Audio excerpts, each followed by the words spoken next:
Welcome back everyone, this will be my full House of the Dragon episode 2 video. There's a whole bunch of Easter eggs and references, so we'll break it all down. If you're brand new to the channel, be sure to subscribe to get all the episodes. I'm doing videos for all the episodes just like I did for the main series, and we're doing a giveaway for HBO Max subscriptions. All you have to do to enter is be a subscriber and just post your favorite moment from the episode on the video. Careful for spoilers if you haven't seen the episode yet. We'll just start at the beginning and work our way through shot by shot, talking about Easter eggs and WTF moments.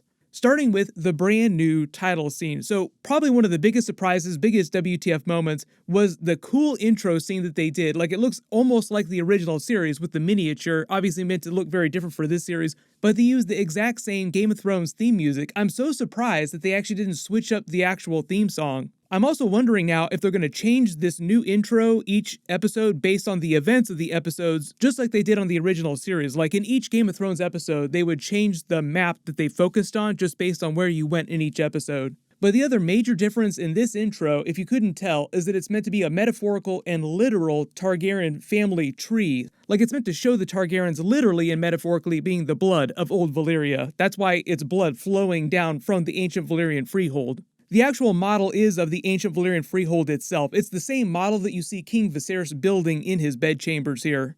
The reason why it's black is because of the black rock that it was built from inside the mouth of a volcano. That's why Dragonstone is black too. Like, it looked kind of like the same rock that Dragonstone was made of. That'll remind you of all the dragon glass that's on Dragonstone that would have also been in the ancient Valyrian Freehold, which is critical for fighting White Walkers in the Night King. A little bit of a backdoor Song of Ice and Fire Long Night reference there too. But you see the blood flowing through all the different symbols. It's meant to show the bloodline of their family, and all the different symbols represent the different members of their household down to present day, ending in Rhaenyra's symbol. There's other people represented in the family tree here because they marry into the family and become part of their bloodline, or they're like the Valyrians and they are also the blood of ancient Valyria, so they're represented in the map too. Like, you see some of the symbols like way off in the background, and some of them are in the forefront. The ones in the forefront were all the Targaryens. So starting with the path at the top and the symbols, this is what they all mean. It starts with the symbol of the Doom of Valyria, like you see the actual Freehold symbol itself as the blood flows up. That's meant to represent the Doom itself, like the volcano literally erupting and destroying ancient Valyria. Technically, it was the 14 flames, 14 volcanoes all in a chain right next to each other, all going off simultaneously. Suddenly, it seems like a bad idea to build your Freehold inside the mouth of a volcano. But then the next path is the picture here. It shows Aegon's conquest, the War of Conquest in the background. Then it shows Aegon the Conqueror's crown after the conquest. Next, it has two symbols, and they're for Visenya and Rhaenys, Aegon's sister wives. Then I believe the next one was Aenys. He was one of the next kings after Aegon, like it shows the path of kings in the Targaryen family. Then the next one are Jaehaerys and his wife Alysanne Targaryen, and you notice how the blood flows out of the symbols? That's meant to represent them both being Targaryens in their blood commingling, like them sister-wiving. And the reason why there are all these paths of blood that split out from them are because they had many, many children. The next ones, I believe, are for Balon and Alyssa Targaryen, two of his children. Balon was Viserys' father. Then because we move to Balon's children, you see Daemon's line split off. On the other side, you see Viserys' symbol, and then his first wife, Aemma Arryn. You see how the blood sort of connects her sigil, House Arryn's sigil, to the Targaryen sigil, because she was a Targaryen through her mother's side, so she was also part of the family already. In the background, I believe this is meant to be for Rhaenys, the queen who never was, and Corlys Velaryon. She's metaphorically kind of removed from the action after Viserys is named king during the Great Council. So I think literally on the map here, that's why they put her symbol way in the background. Then when the path turns into a raging river, it's meant to signify the proliferation of Targaryens. Like, there are many, many of them on both the Targaryen side and the Valyrian side, all the blood of ancient Valyria. And the last big symbol here you should recognize is Rhaenyra's Valyrian necklace that was given to her by Daemon.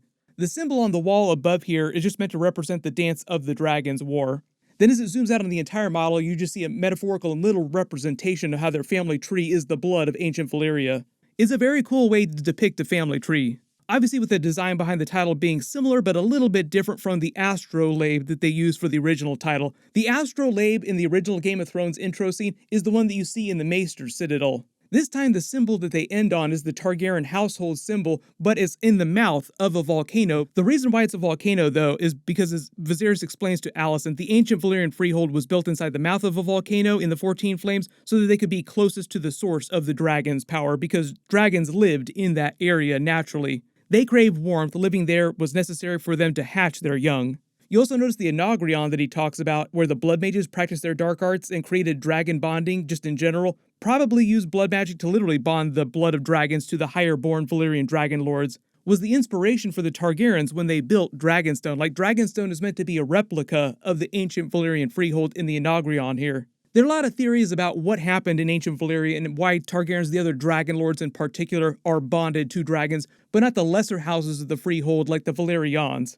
The title of the episode is The Rogue Prince, which is what the realm calls Daemon Targaryen because he's metaphorically the rogue prince, like he's not really good about following the rules. As you see in this episode where he literally steals a dragon egg to try and create some attention for himself. The Rogue Prince is also the title of one of the short stories that makes up the book Fire and Blood, the history of the Targaryen family. But the actual opening scene is of Crabfeeder and his army in the Stepstones, paying off that scene where Corlys Velaryon explains why he's called Crabfeeder. His real name is Cragus Drahar, but he ties up his victims in low tide and literally feeds them to the crabs when the high tide comes in. Like, you see all these crabs crawling around here eating people. We get a real quick shot of Crabfeeder at the end of the episode. He's the one with the horribly burnt face in the mask. You saw him in the trailer a couple times too. And because during the reveal on his face, they're intercutting Corlys talking about the second sons, the idea of being the lesser members of great dynasties of families, not only is that meant to be an Easter egg for the second sons, the mercenary company in Essos in Game of Thrones later in the timeline, now I'm also kind of wondering if Crabfeeder is secretly a member of the Targaryen family, like a Targaryen bastard, or just somebody who was way lower in the line of succession and was either exiled or just forgotten about or just cast off.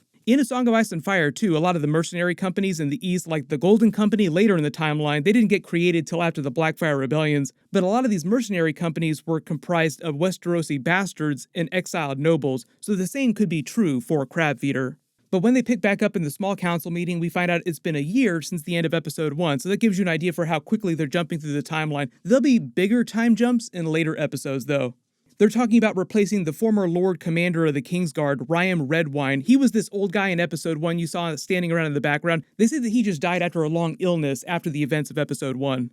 And Harold Westerling, played by Graham McTavish here, is just taking over as the new Lord's Commander, but they have to replace the empty position on the Kingsguard because there needs to be 7 for the 7 different kingdoms, which Rhaenyra winds up filling with Criston Cole. Even though she has a crush on him, she is right when she says that he is the only member of the group here who has actual combat experience.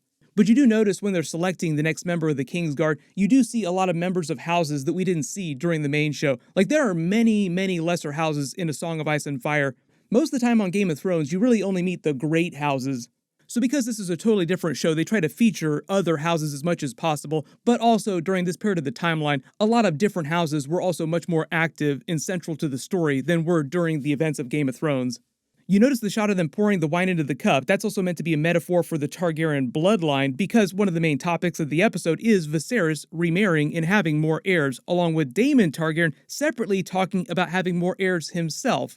Corlys Velaryon's scene here just meant to set up his alliance that he forms with Daemon at the end of the episode because the king won't take any action and seems like he doesn't care that much about what's happening to Corlys or the potential threat to his business. Even though he is meant to be a weak king, Paddy Considine says that Viserys feels like this great weight coming out of Jaehaerys' reign because so much of Jaehaerys' reign was this time of prosperity for the realm. He's trying to keep the good times rolling, so to speak, as much as possible, like avoid conflict as much as possible. But like later in the episode where Corlys talks to him about this metaphor of steering into or going around a storm, never waiting for it, that's also meant to show you how Viserys' inaction, like his inability to make hard choices, helps lead to the events of the Dance of the Dragons.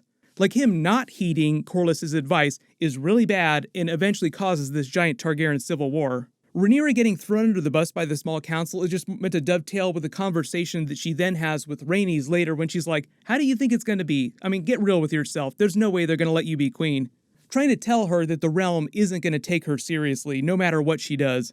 So when she takes matters into her own hands later in the episode and goes after Daemon and the dragon egg on her own, like pulling an Arya, kind of, that's just meant to show you more context for the way that she reacts to this kind of situation. Like, she's not going to take things lying down. She doesn't want to be another queen who never was. She's meant to be a little bit more like Daemon. Even Viserys says that, like, oh, you remind me of my brother when we were much younger. I've forgotten about it. But she's not quite as chaotic as Daemon. Like, she doesn't want to stir the pot quite as much on purpose the way that he does. There is a lot of tension brewing between Corlys Velaryon and Otto Hightower. Now, he doesn't hate Corlys, but he also doesn't really care about him that much other than just expecting him to do whatever the king asks of him. Like, you're useful only as long as you have your navy. That's all we really care about. We don't really care about your business. And because of what happens later in the episode too with the succession, with the king marrying Alicent Hightower instead of his daughter Laena, that just meant to show you more of why he'd have a grudge against House Hightower in general. When they say Daemon seized Dragonstone in the past year, that's pretty much what happened in the books. He was ordered by the king to go back to Runestone in the Vale and be with his wife Rhea Royce and just be quiet, but he said hell no to that. He took some of the gold cloaks because he was the commander of the City Watch, like he trained them as his dogs of war, basically. And the reason why the king hasn't really done anything about it, like they say that the crown has been quiet about it for the past half year, is because as Daemon's brother, Viserys knows exactly what's going on. Like, oh, he just wants attention. He's just trying to create a bunch of noise. He's not actually going to do anything really crazy. Which you later find out is actually kind of true. Like, that was actually a pretty good call on Viserys' part, just to ignore him.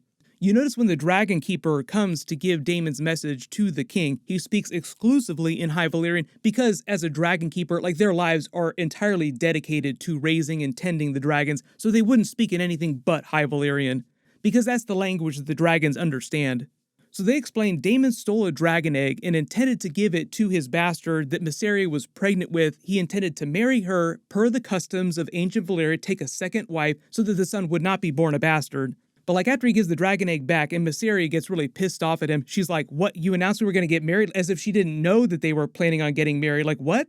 And she tells him she would never want to have a child. Like, I'm never going to threaten myself with childbirth. So basically Daemon was lying about most of that stuff and doing a lot of this just for attention. You also notice the scene where Rhaenyra comes to bargain with him and get the dragon egg back without the show of force. When they're talking to each other in High Valyrian, she just like, oh, you've come and taken my home because I'm the princess of Dragonstone, I'm the heir. The heir is always named the prince or princess of Dragonstone. So technically Dragonstone does belong to her. And he kind of jokes about eventually getting married and having heirs. That's just meant to foreshadow a lot of their growing relationship. Like there's this weird chemistry between them, but they're not in an actual relationship right now. So a lot of this dialogue is meant to be loaded and foreshadow the future of what will happen between the two of them. Love the scene of Viserys explaining ancient Valyria to Alicent, the Freehold here, the model. It was built to be a perfect replica, so like all the buildings and sizes are appropriate, along with the scale model of Balerion the Black Dread perched on one of the buildings. That's how big he was compared to the rest of the buildings in the ancient Valyrian Freehold. So when he's talking about Balerion being like the last remaining living thing to have memories from before the doom of Valyria, Balerion wasn't the only dragon that Aenar Targaryen took with the family when they moved to Dragonstone to escape the doom, but he's the only dragon from Valyria that survived after the move. So both Vhagar and Meraxes, Aegon's sister-wives dragons, were born on Dragonstone after the move. And now in present day, Vhagar is the oldest and biggest living dragon, as they explained during the episode. I'll talk about Vhagar in a second too, because like a big part of the episode is dedicated to talking about Vhagar specifically. The reason why Viserys is so particular about Balerion the Black Dread himself is because he was his final rider, but he only rode him once before Balerion died of natural causes around the age of 200. Dragons don't really have a size limit, so the older they get, the bigger they get, which is why Vhagar, the oldest, is also the biggest dragon. It's also why they joke that Vhagar is too big to actually nest inside the dragon pit, which is why they're allowing her to roam free. We see her a little bit in the trailers like this is Vhagar. We get a quick history lesson on the culture of ancient Valyria and how their hierarchy worked. Inside the Freehold, the capital was inside one of the actual 14 Flames volcanoes. Turns out, bad call, like I said. Putting your capital in an active volcano. There was no one king ruling everyone in ancient Valyria. It was just a group of the Dragon Lords all sitting on a council together. The Dragon Lords were the great houses, the ones who did all the dragon bonding, so they were the ones that owned all the dragons. But as Corlys Velaryon explains, there were also lesser families in ancient Valyria who were not bonded to dragons, didn't carry the gene. That's why they have the white hair, but the only members in his family who can ride dragons are the ones who are born of mixed marriages with Targaryens. Like Rhaenys is a Targaryen, she married Corlys Velaryon, so their daughters and sons can ride dragons. As Viserys says, at its height, the Valyrian Freehold had thousands of dragons. And the other cool thing is that Corlys Velaryon reveals that the Valyrians is actually an older house than the Targaryens, even though they weren't dragon riders. But because they didn't have dragons, they turned to sea trade to earn their money, and the Valyrians actually came to Westeros and Driftmark long before the Targaryens came to Dragonstone. Maybe at some point we'll get another prequel series set in ancient Valyria. That would be pretty cool. I've already talked a little bit about the Onagrion here and my theory about how the blood mages in Valyria created the practice of dragon bonding by using their magic to literally bond the dragon lord's DNA with the dragons themselves, so that when new dragons were born, they would sense the other dragon lord families as one of their own. You get a couple quick moments here with Alicent and Viserys just to let you know what their relationship has kind of turned into in the past year. You also kind of sense what's going on with her father in the background too. Like, he definitely knows at this point what he's doing, because there's all these conversations that he has with him later about, what do you think about me getting married to Laena Valyrian? And he's like, you should think about that a little bit. And then later he tells his daughter, oh, by the way, you're going to go see him tonight, aren't you? You have to imagine that he's doing that with her all the time. Like, oh, by the way, you're going to go see him again, aren't you? Again and again and again. And speaking of Viserys' current condition, how can we not talk about all the maggots? Like, clearly, he is getting worse and worse and worse. Like, the last time we saw him, he had a wound on his back that wouldn't heal. Didn't seem that big, but seemed like an ill portent of things to come. Now he's starting to lose some of the digits on his hand, so if it's this bad now, you wonder how bad he's going to be in a couple more years after another couple time jumps. I've always thought of him as like the Sean Bean, Ned Stark type of character during the series, like really good person, but someone who just destined to meet an untimely end. We visit the Great Sept for the first time on the show, and the figure that they're praying to here is the Maiden. Because of the big betrayal at the end of the episode between Rhaenyra and Alicent, a lot of you have asked if they were actually in a relationship, like are they in love or what's going on between the two of them? I think it's possible that they maybe had a little something on the DL together, but obviously at the end of this episode, that's all over. Like there's a big rift between the two of them now because she treats it like a big betrayal, and the way she looks at her father, she also takes it as a big betrayal from him as well. Just kind of showing you the growing rift between those two women, between the blacks and the greens, as they eventually spin up into the Dance of the Dragons way later in the timeline. Like, how did they go from being best of friends to being bitter enemies? This is like the next step on that slippery slope. Then we see Driftmark for the first time ever, I think. I don't think they featured it during the Game of Thrones series. Their main castle here is called High Tide. We see a little bit of the interior at the end of the episode, but we'll probably see more of it in later episodes. I loved all Rhaenys Targaryen scenes here, her speaking so frankly to both Viserys and Rhaenyra. She tries to get real with both of them because Viserys is kind of ineffectual and unwilling to make decisions, so she's like, you need to continue the line of the Targaryens. The dynasty can't end with you. You also have to remember that Viserys is only supposed to be about 36 years old when this is happening, when he remarries to Alicent. Even though Paddy Considine is in his late 40s, looks way older. You have to imagine life expectancy during that period wasn't that long, so technically he'd be considered an older man. But like, for example, Alicent Hightower is in her mid-20s when she remarries to him, so there's only about 9 or 10 years between the two of them. Then even though this idea of the marriage between the two of them doesn't go anywhere, Laena Valyrian herself is a big character in the story, at least in this early part of the story. There'll be a couple time jumps during the series. We'll meet an older version of her character and the dragon that she winds up riding. I'll wait to talk about that till we actually see it happen in some of the episodes. We'll probably get that in either episode 3 or episode 4. I don't know how many it'll be. But for example, there's a reason why she spent that entire conversation with him talking about Vhagar. And I think one of the important scenes during this that tells you how some of the book information about these events is actually misconstrued by the Maesters is this whole event that takes place at Dragonstone. The way they wrote it in the books, they make it sound like it actually was true, like Mysaria was pregnant with his bastard and eventually miscarried. So if you read the books, what happens on the show is a little bit different, but what happens on the show, based on what George R. R. Martin is telling us, is the more truer version of events than what's written down in the books because of the way the Maesters wrote everything down based on second and third hand accounts of the events that happened during this period. So everyone across history has always wondered what is the most correct version of that story. That's basically what they're aiming to do with the House of the Dragon episodes throughout the whole Dance of the Dragons, throughout the entire series. So that's why on the show, it seems like Daemon was lying about having a bastard and just doing this all for attention. Like he even threw the dragon egg back at Rhaenyra like it was no big deal. So they'll probably do something similar with future WTF events, where like the people who chronicled the books, like the Maesters who wrote the books, got history wrong. Viserys says that he plans on marrying Alicent soon in the spring. That's probably going to be like the next episode if we jumped an entire year in the past episode. And then obviously they end the episode with Corlys Velaryon taking matters into his own hands, forming the alliance with Daemon to destroy Crabfeeder and the Triarchy's army, starting what will be the War of the Stepstones.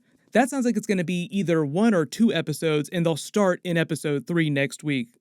The actual war lasted for several years, but they might just compress that because of all the time jumps in these first couple of episodes.